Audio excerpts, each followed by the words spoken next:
모세가 아론에게 제사 드릴 준비를 하라고 명령을 하죠.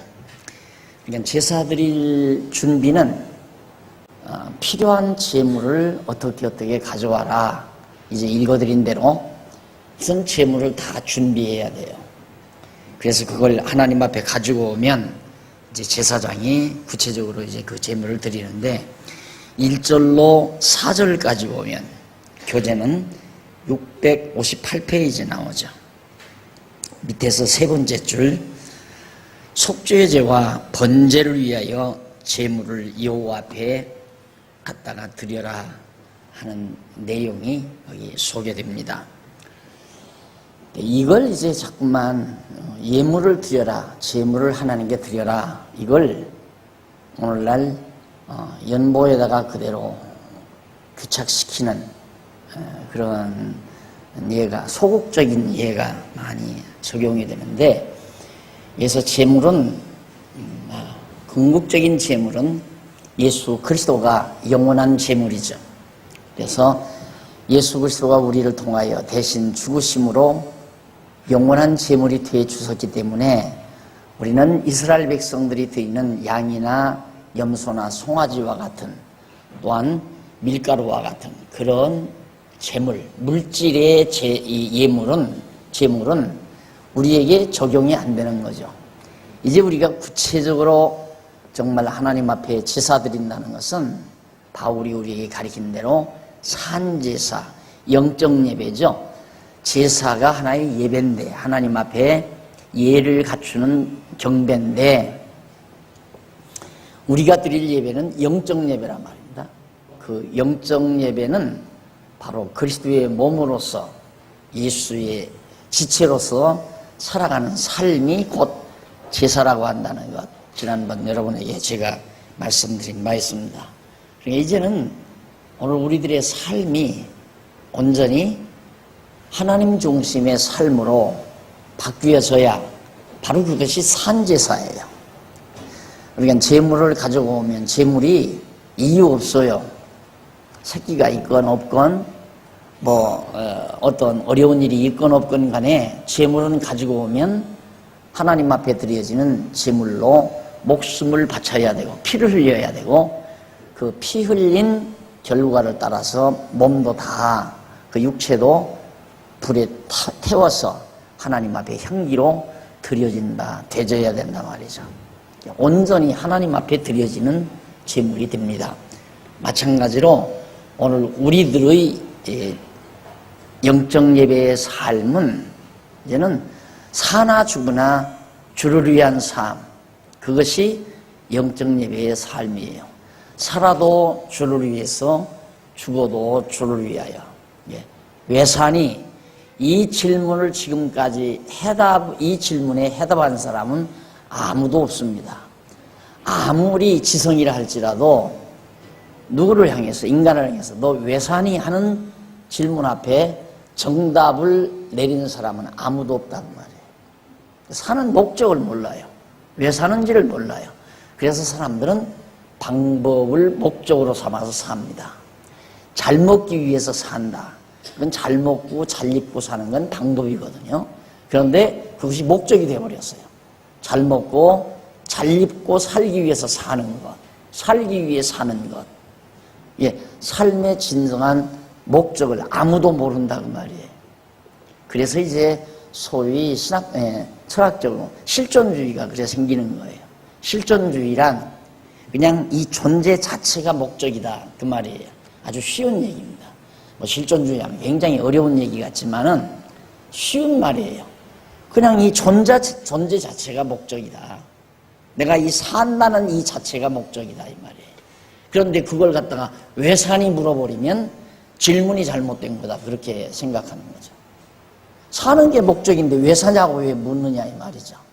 그래서 어디 가도 제가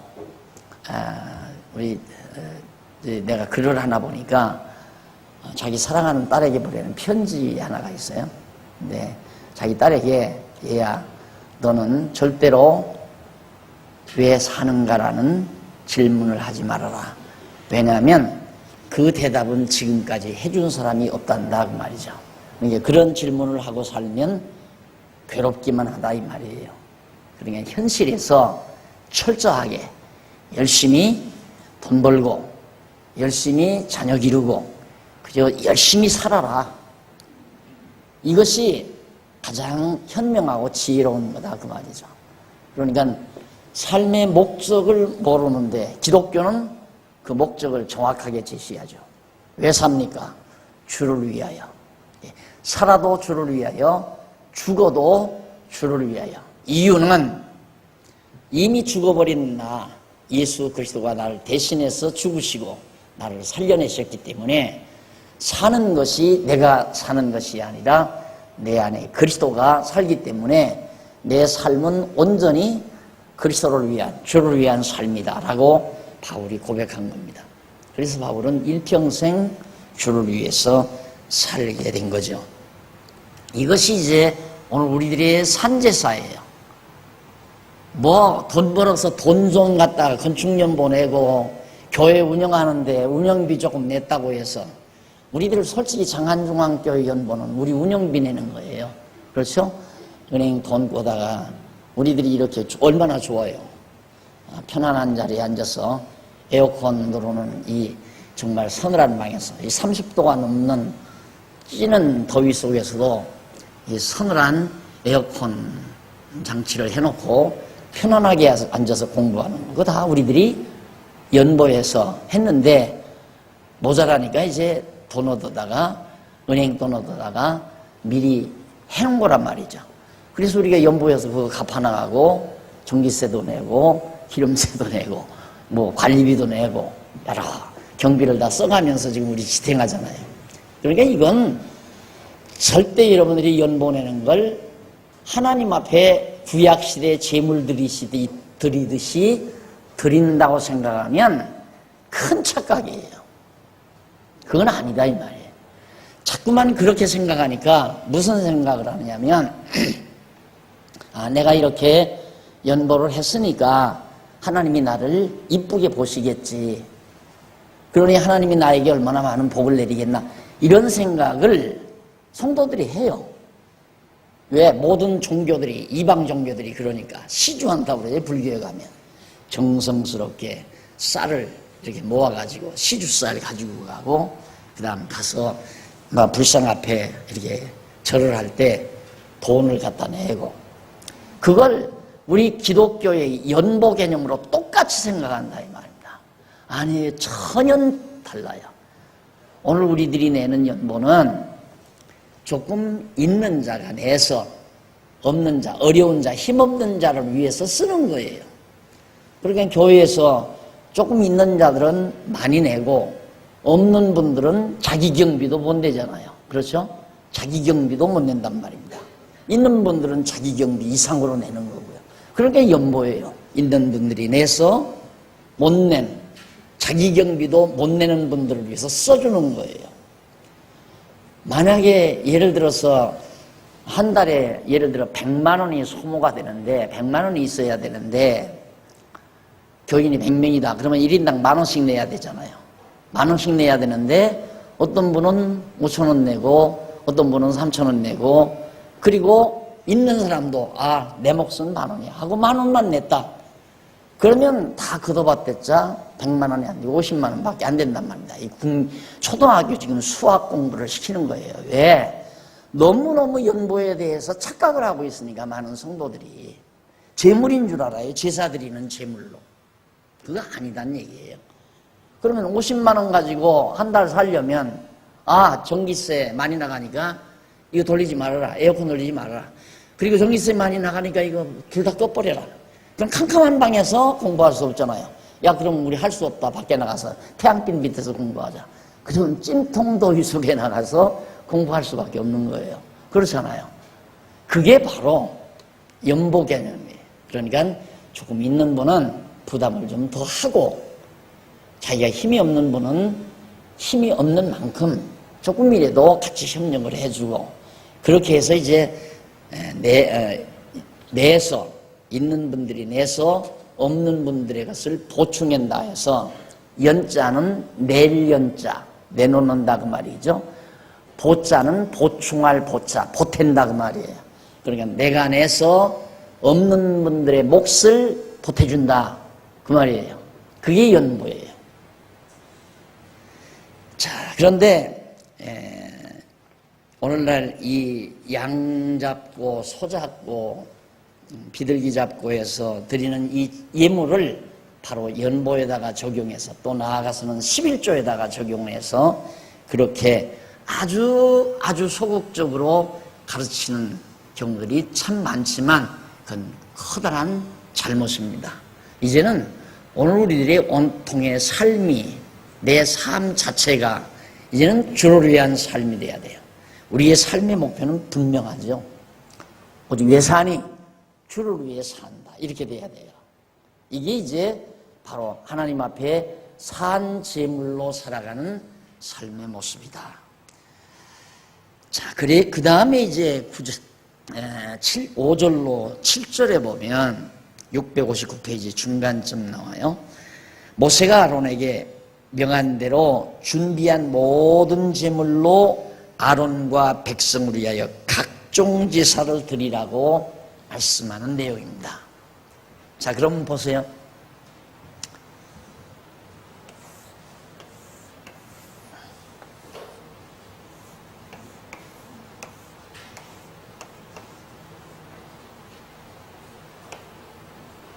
등대가 이쪽에 있어요. 떡상이 여기 있고 향단이 여기 있고 물두멍, 제단 이렇게 되죠. 여기가 출입구. 네. 대제사장이 1년에 한 번 여기 들어간다고 그랬어요. 그러면 제사장은 여기 성소에서 매일 제사장들이 여기서 불을 가져다가 여기 등불을 밝히고 향불을 펴고 그래요. 매일같이. 등불을 저녁에 해질 무렵에는 밝혀요. 그리고 해 뜰 무렵에는 이 등불을 꺼요. 그랬다가 이튿날 또 여기서 등불을 가져다가 여기다 불을 밝히고 떡도 여기다 떡상 내놨는데 떡도 매일 새로운 떡으로 가져다 놔요. 자, 그런데 이렇게 되진 하나님 앞에 제사 드리는 성막 안에서 제사장이 이렇게 매일 드리는 제사가 1년에 한 번 대제사장이 여기 들어가므로 효력 발생을 해요. 아무리 여기서 1년 내내 드렸더라도 대제사장이 7월 10일 날 한 번 드리는 제사가 실패로 돌아가면 다 실패해요. 1년 동안 드린 거 다 무효란 말입니다. 그러면 대제사장이 드리는 제사에 의해서 나머지 모든 제사가 효력을 발생하듯이 오늘 우리들은 신약교회 성도들은 여기 대제사장이라는 것이 예수라고 그랬잖아요.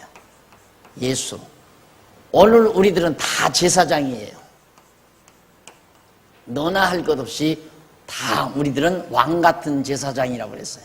제사장 아닌 사람이 없어요. 왜? 다 하나님을 섬기는 자들이니까. 우리 하나님 경외하며 사는 자들 아니에요. 이게 이제 다 우리들은 제사장이란 말입니다. 자, 그러면 예수님이 제사를 바르게 드려야 오늘 이 성소에서 드리는 우리의 제사가 완벽할 거 아니에요? 그런데 예수님이 오셔서 자, 이 담장 헐어버리고 우리는 이방인이었어요. 여기 이방인이었는데 감히 여기도 못 들어가죠. 그런데 이걸 예수님이 일단 담을 헐어버렸어요. 그러니까 여기 들어갈 수 있잖아요. 그래서 이제 우리는 이 안에서 사는 우리들이란 말입니다. 근데 이 안에서 살 뿐만 아니라 이제는 여기도 이것도 헐어버렸어요. 이것도. 그래서 예수님이 여기까지 직접 나가게 됐어요. 예수님이 지성소까지 가서서 실제로 영원한 제사, 영원한 거. 이 영원한 제사는 또 드리고 또 드릴 필요가 없어요. 단 한 번이면 끝나요. 그러니까 우리의 제사는 이제는 보증받은 제사란 말입니다. 이미 예수님께서 완벽한 제사를 드려버렸기 때문에 오늘 우리들이 제사장으로서 살아가는 이 삶은 이제는 완전히 하나님 앞에 다 드려질 수밖에 없는 거예요. 다 하나님 앞에.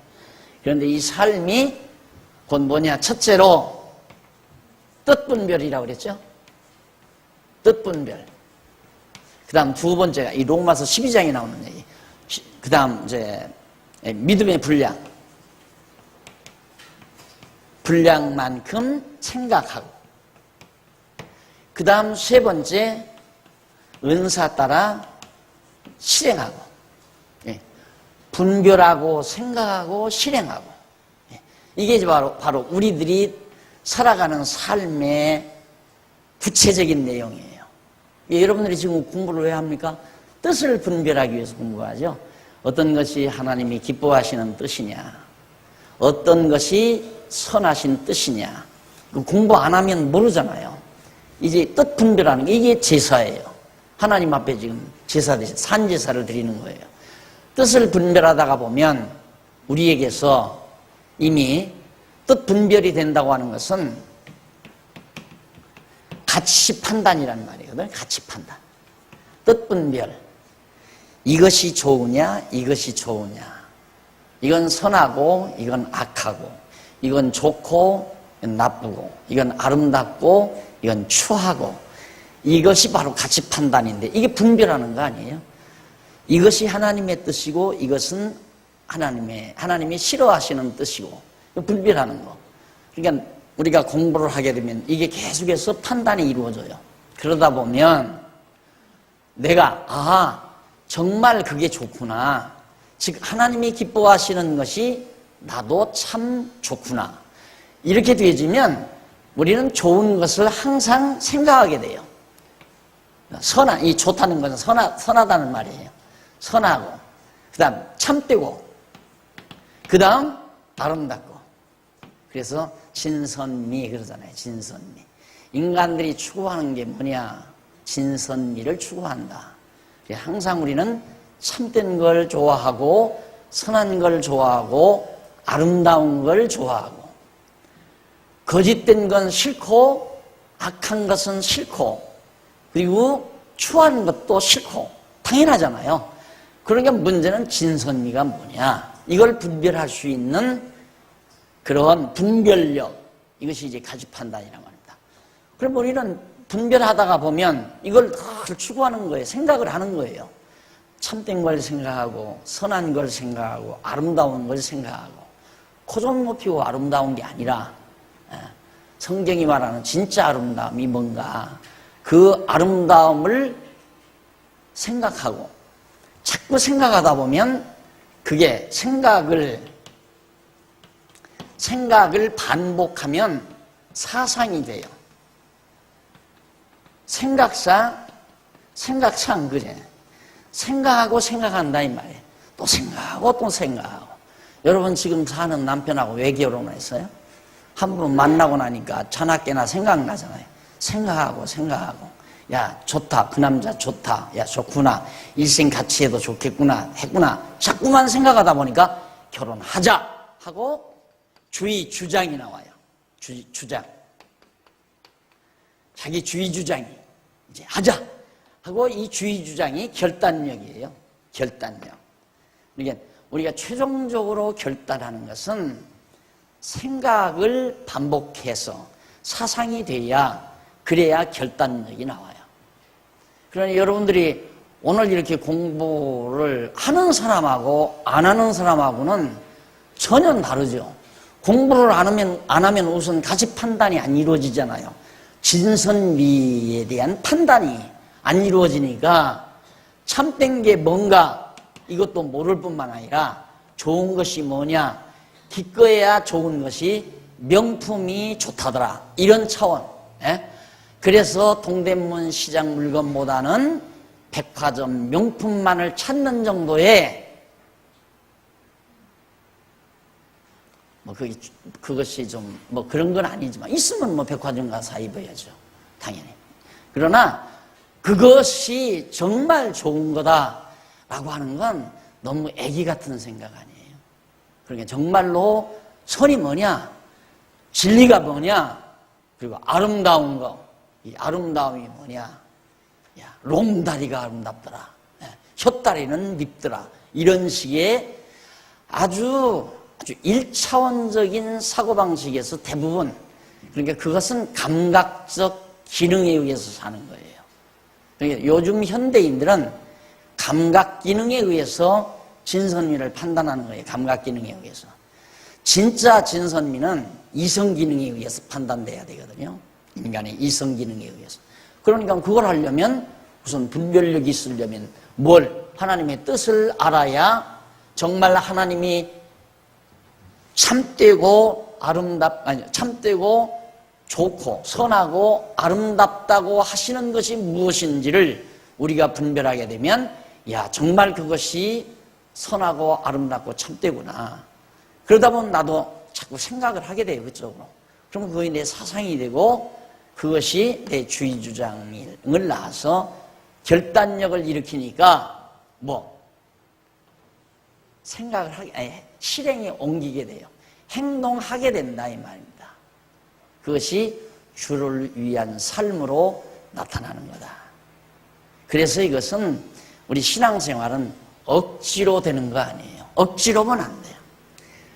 자기 생각과는 전혀 다르게 목사가 하라니까 하고 권사님이 하라니까 하고 누가 선배가 하라니까 하고 안 하면 벌 받는다니까 하고 하기 싫지만은 저렇게 해야 복 받는다니까 할 수밖에 없고 이런 식의 행위는 진짜 진정한 의미의 행위가 아니에요. 그럼 이제 생각을 하잖아요. 생각을 하다 보면 결단력이 생겨요. 내가 저 남자와 결혼해야 되겠다 결단했을 때 이제 그 실행에 옮겨야 되잖아요. 실행에 옮기는데 자기가 받은 은사가 있어요. 그 은사에 따라서 행동으로 옮기는 거예요. 공연히 자기가 예를 들어서 대단한 춤솜씨도 없는데 결혼식장에서 오신 축하객들을 위하여 한번 춤을 멋있게 춰서 답변을 하고 축하 분위기를 띄워야 되겠다 생각하는 건 어리석은 거죠.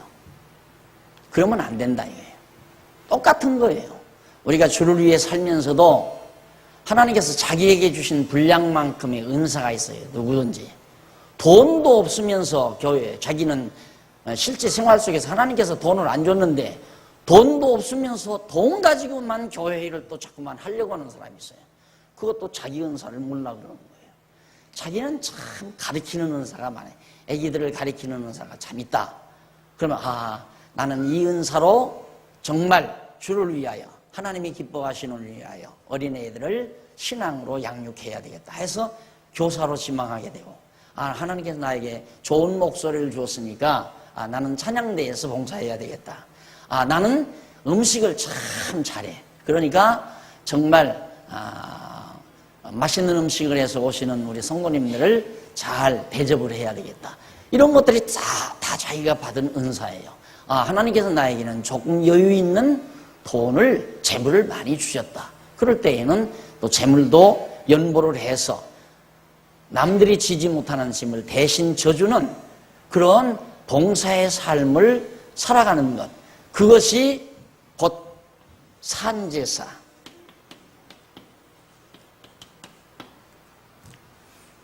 그래서 양 잡고 소 잡아서 드리는 옛날 구약시대 이 제사는 이 제사에 대한 하나의 그림자다 그 말이에요. 근데 우리는 이제 예수님이 대제사장이 되셔서 완전히 다 제사를 이뤄버리기 때문에 우리들이 하나하나 은사 따라 살아가는 삶, 집사는 집사로, 권사는 권사로, 장로님은 장로님으로, 또 목사는 목사대로, 교사는 교사대로, 찬양대는 찬양대대로 각각 봉사하는 일들이 참 많잖아요. 그뿐만 아니라 주차, 청소, 풀 뽑는 거 이거 다 봉사지요. 봉사하는 게 어디 있어요? 전부 다 봉사. 요즘 또 상근총무 없으니까 관리부 집사님들이 돌아가면서 지금 밤낮으로 숙직도 하고 일직도 하고 그것도 다 봉사죠. 그렇게 봉사함으로 결국 우리의 삶이 이루어지는 거죠. 그게 산제사예요. 왜? 하나님이 그렇게 살아가는 것을 좋아하시고 참되다고 생각하고 그리고 아름답다고 보시기 때문에 이게 이제 바로 우리들이 하나님 앞에 드려지는 산제사의 삶이다. 따라서 우리들에게서 그리스도를 위한, 주를 위한 삶이 없으면 제사 드리는 삶이, 주일날 예배당에 나와서 앉았다고 해서 제사 드렸다고 하면 착각이에요. 그건 제사 드린 게 아니에요. 공부한 거예요. 그냥 이 뜻 분별을 위해서, 우선 내가 모르니까, 무엇이 하나님이 기뻐하시고 온전하시고 선하신 뜻인지를 모르니까 그 뜻을 좀 분별하기 위해서 와서 공부한 거예요. 예배당에 주일날 나와서 앉아있던 건. 근데 와서 나와 앉아있으면 하나님 앞에 제사 드렸다고 생각한단 말입니다, 사람들이. 그거 아니에요. 그러니까 우리 기독교 신앙생활은 너무너무 인격적이에요. 자기가 깨닫고 누가 시키지 않아도 자기가 알잖아요. 그러니까 정말 이성적으로, 고도의 이성으로 진짜 진선미를 분별해서 아름다운 생각이죠. 생각 자체가 고매한 생각이고 고상한 생각을 하게 되죠. 늘 생활 속에서. 그 생각이 결국 고매한 삶으로, 아름다운 삶으로, 건전한 삶으로 나타나는 겁니다. 누가 그렇게 안 살면 너 벌 받는다, 그렇게 살아야 복 준다, 그게 아니라 그렇게 신앙인의 인격으로 성숙해 가는 거예요. 그래서 내가 우리 말씀 안에서 이렇게 양육받고 살아가다 보면 우리 인간은 늙는 것이 아니라 여무는 것이다, 익어가는 것이다. 그래서 열매라고 하는 것은 아직 서르면, 아주 사람은 보통 젊을 때가 제일 좋다라고 그러잖아요. 젊은 날이 제일 좋아. 그건 열매로 말하면 아직 안 익은 거예요. 안 익은 열매 떨어지면 죽지도 않아요. 과수원지기가 바람이 불어서 익지 않은 열매가 땅바닥에 떨어지면 썩어지도록 던져버려요. 언제가 소중하냐? 폭삭 익었을 때. 그때가 열매의 가치가 있듯이 그리스도 안에서 사는 사람들은 여물었을 때, 즉 요즘 말로, 보통 말로 늙었을 때 인간의 가치는 고도의 가치를 지니는 것이다. 늙고 싶죠, 이제. 근데 아직도 안 늙고 싶을 거예요. 왜? 아직은 덜 믿어지니까. 그런 것 같다. 아, 정말 그렇겠다? 이 정도 혹시, 그 정도 생각하면 대단한데, 목사님 암만 그래도 나는 젊은 것이 좋아요. 안 늙을 거예요. 이런 사람은 전혀 내 말에 지금 듣고 싶은 마음이 없을 거예요. 그런데 정말 그렇구나. 그래서 생각을 자꾸 깊이 하다 보면, 야, 빨리 여물었으면 좋겠다. 덜 여물다 보니까 실수도 많이 하고 어리석은 짓도 많이 하고 실수도 많이 하고, 그래서 좀 더 여물어서 빨리 익어서 고매한 인간으로 하나님 앞에 살다가 하나님의 천국 창고에 드려지는 귀한 열매가 됐으면 좋겠다. 이런 생각을 할 수밖에 없는, 하게 되어지는, 이것이 곧 산제사의 삶이다. 아시겠죠? 이런 얘기는 요 레위기 지나가면 좀처럼 잘 안 나와요. 꼭 기억하시고, 여러분들이 주일날 뭐 예배 참석했다, 주보에 보면 난 예배 이런 거 나오죠. 이러니까 예배라는, 예배의 한 부분이라고 말입니다. 말씀 듣고 하나님의 뜻을 분별하잖아요. 예배의 세 가지, 산제사의 세 가지 요소란 말입니다. 분별하고, 생각하고, 실행하고. 그러면 예를 들어서 내가 지금 한가 한 시간, 남편 직장 가고 아이들 다 이제 학원도 가고 유치원도 가고 한가 한 시간이 있습니다. 근데 내가 지금 무엇을 생각하고 있는가? 그 생각이 아름답지 못하면, 하나님의 뜻에 합당하지 못한 생각을 하면 제사가 중단되는 거예요. 산제사가 중단이 되는 거고, 하나님이 기뻐하시는 선하고 온전하신 뜻을 분별해서 생각하고 있으면 그건 예배가 계속, 산제사가 계속 진행되고 있는 거란 말입니다. 여기서 한순간도 번제가 멎어지지 않는다고 그랬죠.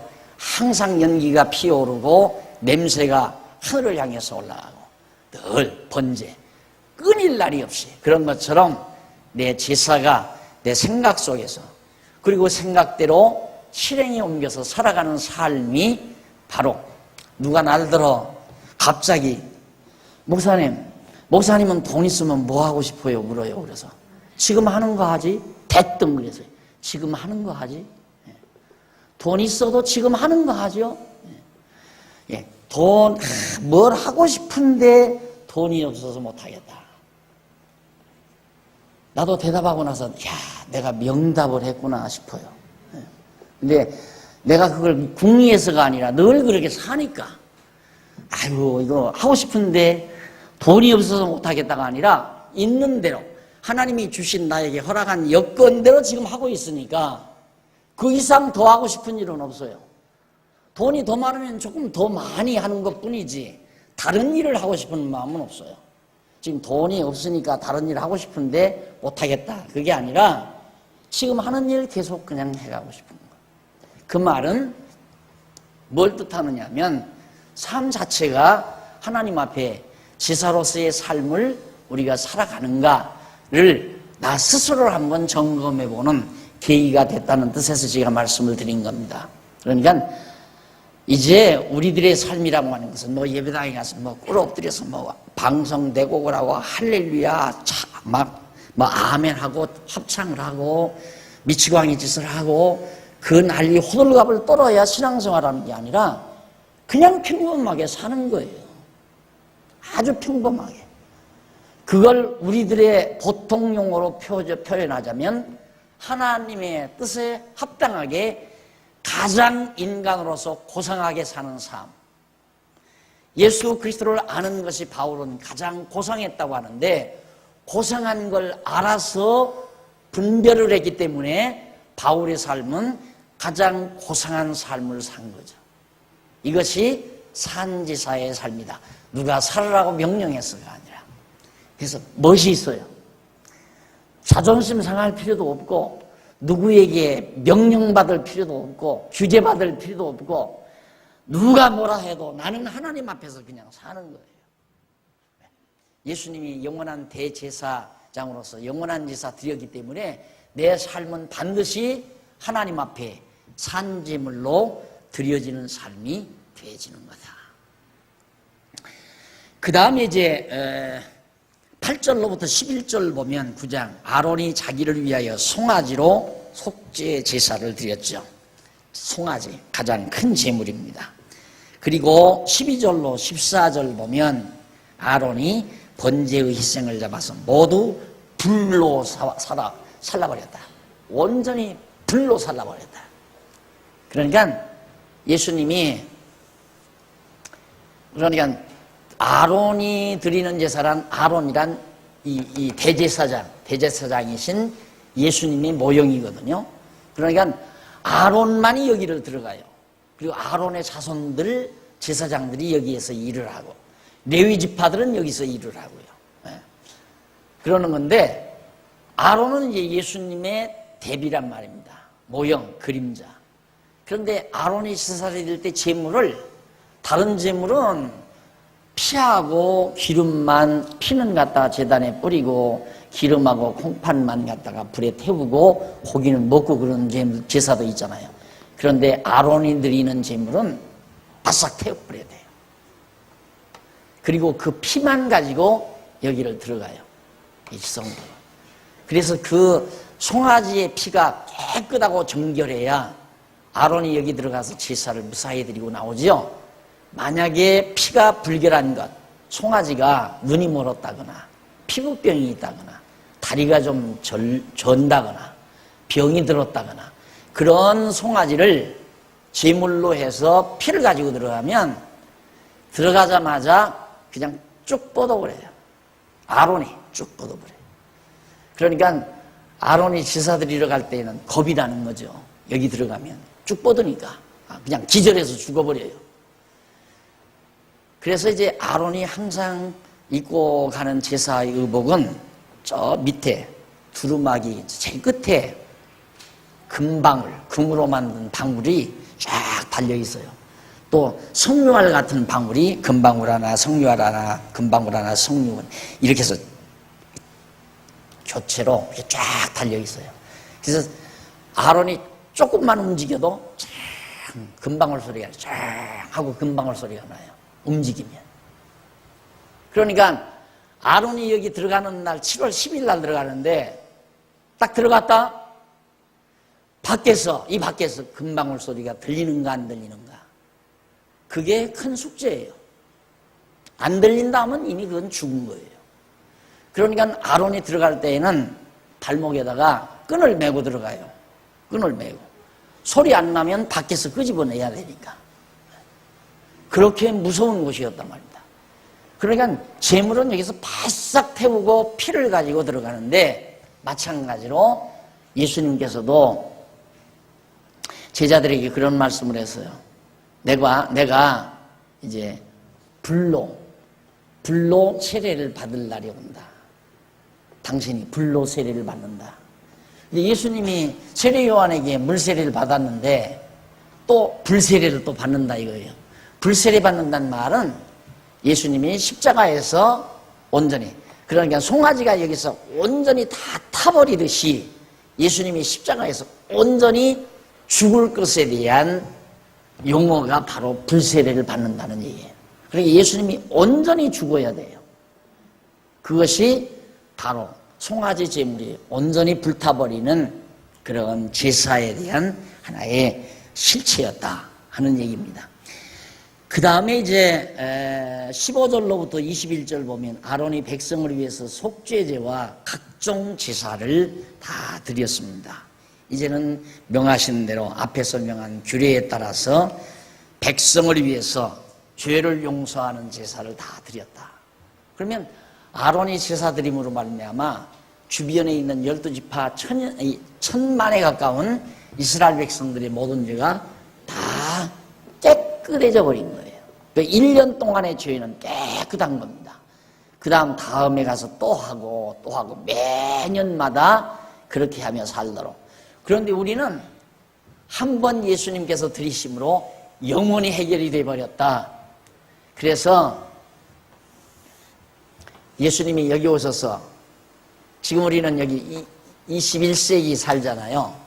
그런데 예수님이 여기 오셔서 제사를 드리심으로 과거, 예수님으로 말하면 과거, 이때는 현재, 이건 미래죠. 자, 그러면 우리가 예수님의 제사가 과거에 지은 죄만을 위해서 제사를 드렸다면 21세기 사는 나하고는 아무 관계가 없죠. 그렇잖아요? 나는 그때 태어나지도 않는데 예수와 무슨 상관이 있어요? 그런데 이때 예수님이 피 흘려 제사 드린 제사의 효력이 이 시대를 사는 내 죄까지 다 처리해버렸단 말이에요. 이걸 영원한 제사라고 그래요. 영원한 제사란 과거의 죄나 현재의 죄나 미래의 죄나 할 것 없이 몽땅 다 한꺼번에 다 영원토록 해결한 것을 영원한 제사라고 그래요. 그러면 우리들 지금도 많이 실수하잖아요. 남 미워하고 증오하고 시기하고 질투하고 그런 모든 죄가 우리에게 그냥 있잖아요. 그럼 그것도 회개하면 또 용서받는데요. 어떻게? 눈물 흘리면서 회개하면. 눈물 흘리면서 회개 안 하면 용서 안 받고. 그런 법이 어디 있어요? 그건 필요 없는 소리예요. 우리가 다만 이 예수님에 대한 이 진리를 모르게 되면 지금 살면서 내 죄가 그냥 내게 있는 줄 알아요. 하나님께서 나를 그대로 죄인으로 규정하고 있는 줄 알아요. 그러니까 우리는 두렵고 떨리죠. 그렇잖아요? 그러니까 두렵고 떨림만 있지 감사함이 없어요. 그런데 여러분들이 오늘 공부하고 보면 지금 내가 지금도 많이 실수하고 살아가는 이 모든 죄가 이미 이때 이건 조금 어려운 얘기예요. 사게 들으세요. 이건 계시된 거예요. 계시. 내가 네 죄를 다 용서했다고 하는 것을 알려주기 위해서 예수님이 오셔서 십자가에 피 흘려 죽으신 거란 말입니다. 실제 영원한 것은 하나님이 천지만물 창조할 때 영원전 그리스도 안에 우리 그리스도 안에 이때 우리가 다 있었잖아요. 영원전에 천지만물 짓기 전에 영원전 창세전 그리스도 안에서 우리들이 다 선택받았다 이 말이에요. 이때 있을 때 벌써 다 이미 다 끝난 거예요. 내가 너 죄를 다 용서했다는 사실을 보여주기 위해서 2000년 전에 오셔서 예수님이 피 흘려 제사를 드리신 거란 말입니다. 뭘? 이걸 깨닫게 하기 위해서, 이걸 알게 하기 위해서 계시해 준 것이다. 자, 이쯤 들어가면 더 분명해지죠. 야, 이제는 죄 때문에 걱정할 건 없구나.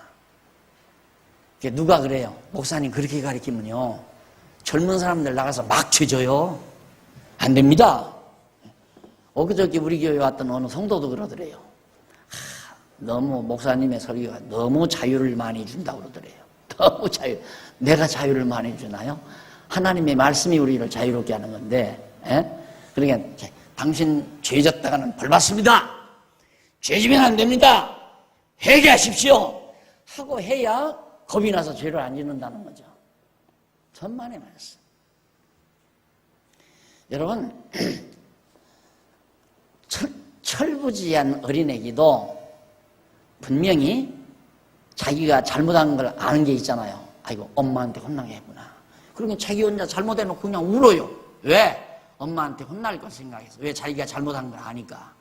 그런데 엄마가 와서, 아가야, 어쩌다가 그랬어. 하마터면 손 다칠 뻔 알았네. 괜찮아, 괜찮아. 엄마가 다시 하나 사오면 돼.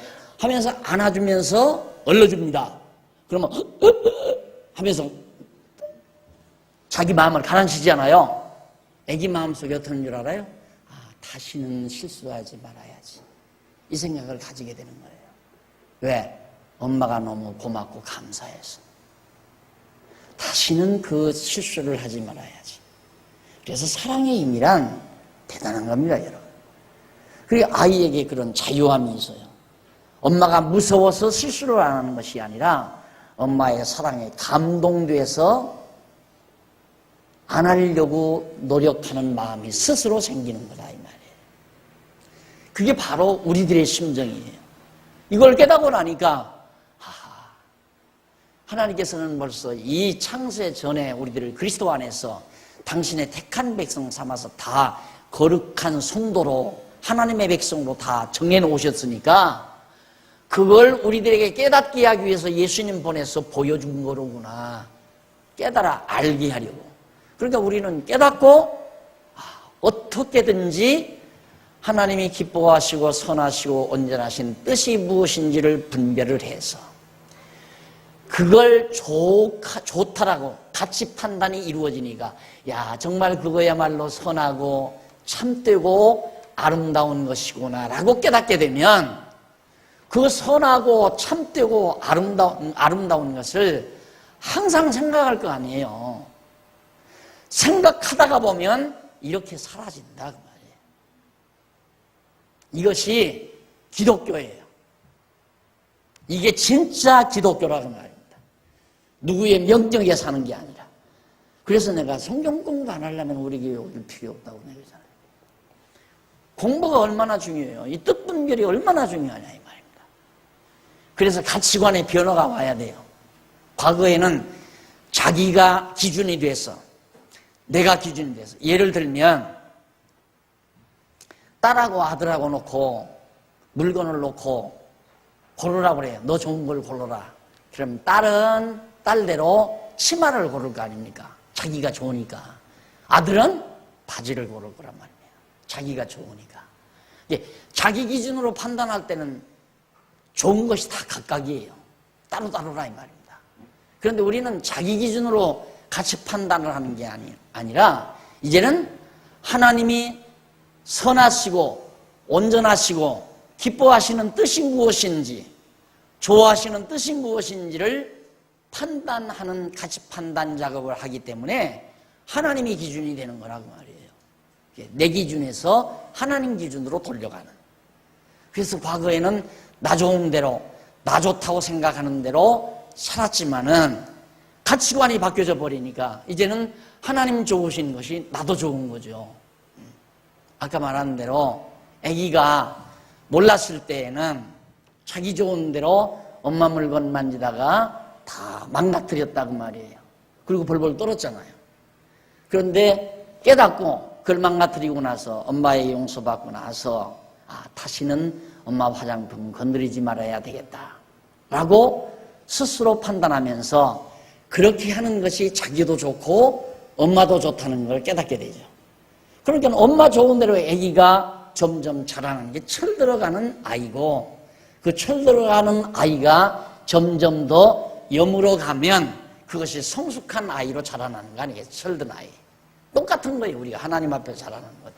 우리가 몰랐을 때는 내 생각, 내 중심으로 분별해서 나 좋은 대로 살았지만 하나님 말씀 공부하다 보면 점점 내가 내 중심으로 좋아했던 것이 얼마나 하나님을 노엽게 만들었던 것인가를 깨닫게 되고, 그러다 보니까 이제는 하나님이 이렇게 노엽게 만들어서 하나님은 다 용서해서 나를 당신의 백성으로 변함없이 사랑해 준다는 걸 깨닫게 되니까 이제는 하나님 좋으신 대로 살고 싶은 뜨거운 열정이 나오게 돼 있고, 그런 생각이 반복되다 보니까 실제로 그렇게 생활도 옮겨져 가는 것이다. 그걸 산제사라고 한다. 송아지 잡을 필요 없고, 염소 잡을 필요 없고, 양 잡을 필요 없고, 제사장도 필요 없고, 오직 예수 그리스도의 영원한 제사에 힘입어 내가 정말 하나님의 사람으로 산제사 드리며 사는 삶이에요. 예배당에 오고 뭐 연보를 하고 속회 활동을 하고 이건 다 지역적인 것들이에요. 그런다고 해서 천국 가는 건 아니에요. 우리가 생활하다 보니까 이제는 딱 분별하다 보니까 좋구나. 뭐가 좋으냐. 대학 동창회에 나가는 것보다 여전도에 속회에 나가서 친구들하고 함께 선한 일을 도모하는 것이 훨씬 낫구나 하는 가치 판단이 서지니까 나와서 하는 거죠. 그런데 여전도에 속회 나가서 활동하는 것보다 동창회 나가서 활동하는 게 훨씬 좋다고 하면 동창회 나가지 뭐하러 이 교회 나오겠어요? 나올 필요 없잖아요. 안 그래요? 내가 이 돈 연보하는 돈 가지고 차라리 동해안이나 저 서해안 어느 곳에 가서 요즘 한참 맛있는 해물을 먹는다거나 음식을 먹는다거나 어디 섬에 가서 조용히 정말 시간을 보낸다거나 그것이 훨씬 낫다고 생각하면 여기를 뭐하러 와요? 연보 가지고 뭐하러 오느냐 말입니다. 돈 가지고 고기를 가지고. 여러분 이제는 신앙생활이다, 제사제들이 예배다 하는 것을 그렇게 포괄적으로, 그리고 여러분 무엇인가라는 책 속에 예배란 무엇인가라는 글이 있을 겁니다. 초고가. 그거 이제 시간이 있으면 여러분 한번 읽어보면 정확하게 더 이제 체계화해서 정리해 놓은 거 있으니까 바로 이런 내용들이에요. 아주 중요한 건데 이런 삶이에요. 알았어요? 이게 바뀌어져야 돼요. 그래서 기독교 신앙을 가진다는 게 뭐냐? 학문적인 용어로 가치관의 변화다. 가치관의 변화다. 이 가치관의 변화가 오려면 세 가지 요건이 필요해요. 인생관이 바뀌어야 돼요. 세계관이 바뀌고 역사관이 바뀌어야 돼요. 이 세 가지 관이 바뀌면 가치관의 변화가 와요. 가치관의 변화가 오면 바로 이렇게 하나님의 사람으로 살아가게 되는 거란 말입니다. 그런데 여러분 대학에서 이제 대학문 나와가지고 겨우 나와가지고 좀 직장 좀 다니다가 남편 만나서 결혼하는 젊은 세대들 쉽게 되는 거 아니에요. 그러니까 오래 내가 참았대서 몇 년이지만 앞으로 오시는 목사님도 누가 오시든지 오래 참을 거예요. 조급하게 서들지 말고 차분하게 그렇게 공부를 하다 보면 정말 영혼 인간, 익은 인간이 되지 늙지는 않는다. 늙은 인간, 이건 늙었다는 인간은, 늙은 인간은, 쓸모없는 인간은 그렇게 치부하잖아요. 안 그래요? 신앙 안에서 늙은 영혼 인간, 익은 인간, 가장 가치 있는 인간. 이것이 하나님의 사람의 마지막 결국이라는 것을 여러분이 깊이 명심해 주셨으면 하는 바람입니다. 그 다음 아론이 백성을 위하여 속죄제의 각종 제사를 드리고요. 15절로 21절, 22절로 24절 밑에 661페이지 여호와께서 아론이 드린 제단에 불로 응답하는 내용입니다. 아론이 여기서 다 이제 제물을 드리니까 막 불이 확 내려와서 전부 다 살라버리는. 그러니까 이제 약속이에요, 그게. 너와 나와 이 규례대로 드리는 제사 내가 이렇게 응답한다는 확신을 아론에게 보여주니까 그것을 백성들이 현장에서 보고 어떻게 여호와 하나님을 경외하지 않겠어요? 저런 모습을 보고. 그래서 이제 여호와를 경외했는데 조금 가다가 또 금방 백성들이 또 빗나가는 거예요. 왜? 현실이 주는 우리의 혼란, 이게 굉장한 겁니다, 여러분. 그래서 여러분, 이게 바뀌지 아니하면 매일같이 내 주변에서 밀려오는 현실 상황, 이거에 안 흔들릴 아무장사 없어요. 다 흔들려요. 매일같이 우리 주변에 몰려오는 상황이 있잖아요. 생활하면서 아파트 단지 내에서 주변에 모든 아파트 주변에서 보는 것, 또 아파트 생활 속에서 아주머니들 만나는 것, 또 애들 데리고 학원에 가서 보는 것, 또 뭐 아침마다 텔레비 뉴스에 나오는 것, 백화점에 가서 보는 것, 이런 모든 것들에서 가치 판단이 확실하게 서 있지 아니하면 흔들리고 만다, 혼란이 와버려요. 혼란이. 그래서 이 가치 판단은 확신에서 와요. 확신. 확실히 믿어질 때만이 가치 판단의 견고성. 그러면 그 다음부터는 이제 내가 주체자가 되는 거예요. 하나님의 뜻에 의해서 가치 판단하는 주체자가 흔들림이 없는 거죠. 언제나 봐도 나쁜 건 나쁜 거고 좋은 건 좋은 거고. 언제나 봐도. 그러면 이제 갈등이 없는 거예요. 갈등이 없다는 말은 뭐냐면 우리에게서 괴리현상이 정신적인 괴리현상이 빚어지지 않는 것. 우리에게 나타나는 스트레스의 요인 중에 하나가 갈등으로 빚어진 괴리, 괴리에 의해서 나타나는 갈등, 이런 것들이 우리 정신세계를 엄청 망가뜨리는 겁니다. 그럼 나중에는 이제 귀찮아져요. 정신세계를 추구하고자 하는 생각이 귀찮아져요. 그럼 그거 포기해버려요. 그걸 소위 좀 무식한 말로, 좀 속된 말로 아주 그냥 육체파 인간이 돼버리고 마는 거예요. 짐승이 돼버린다, 쉽게 말하면. 짐승처럼 사는 거예요, 그냥 짐승처럼.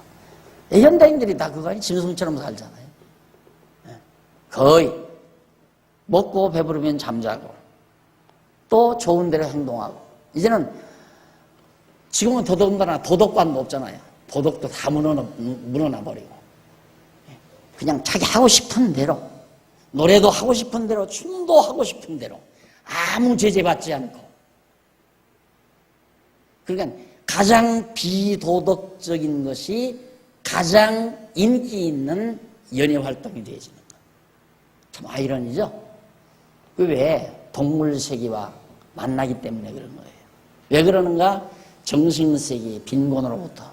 정신세계가 왜 빈곤하는가? 포기해버리니까. 생각하면 뭔가 괴리현상이 안 나타나야 갈등 구조가 이루어지지 않는데, 갈등과 괴리가 밀려와 버리게 되면 우리 정신세계를 막 망가뜨리잖아요. 파괴시킨단 말입니다. 그러니까 정신세계에 추구하지를 않아요. 생각의 세계, 이성세계를 포기해버린다, 이 말이에요. 그래서 여러분, 혹시 동창이라도 만나서, 야, 우리 오래 만났으니 한잔하자 하고 갔다. 가는데 뭐 거기서 뭐 인생이 어떻고 뭐 가치가 야야야 술맛 나가, 술맛 떨어져 이러잖아요. 술맛 떨어진다. 이거 생각하면 이 감정이, 그러니까 육체파 감정이 무뎌진다 이거예요. 왜? 이성은 감성을 지배하잖아요. 그게 인간이에요. 감성이 이성을 지배하는 게 동물 세계로 가는 거고. 그런데 뭐 의미 있는 얘기, 뭐 아직 한잔 하면서 막 이렇게 풀어지려고 하는데, 뭐 굉장히 도덕적이고 굉장히 인간적인 얘기를 딱 꺼내놓으면 야야야 귀찮다, 야 그 해답도 없는 소리 하지 마. 야 술 맛 따라나, 술이나 한잔해. 그게 보통 남자들 세계나 여자들 세계나 똑같습니다. 그래서 뭐 지난번에도 얘기를 했지만 50이 넘으면 학벌도 필요 없다고. 오늘 장로님이 그러더라고요. 장로님.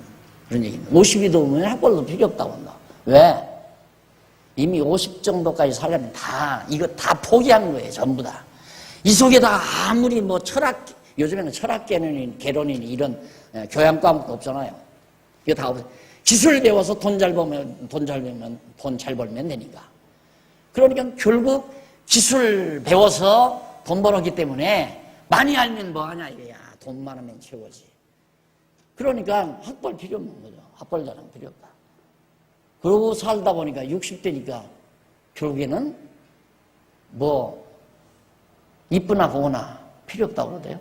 70이 넘으면 돈이 있으나 없으나 마찬가지고 80 넘으니까 죽으나 사나 별 볼 일 없더라. 뭐 그런다고 그래요. 그래서 가만히 들어보면 그 다 경험에서 나오는 얘기이기 때문에 경험적인 하나의 이론이라고 그렇게 나는 이거 믿어져요. 사실 나는 아직 80은 안 됐지만 70도 안 됐지만 그 말들이 다 믿어져요. 근데 인간은 이걸 이성을 추구하지 않으면 결국 그렇게 나가거든요. 그러나 이걸 분명하게 잡아서 살아가면 50이 되든 60이 되든 70이 되든 80이 되든 정확하게 삽니다. 야무지게, 여물게, 이거지게. 자, 그 다음 이제 제사장 행동규례 선포입니다. 10장에 나오죠.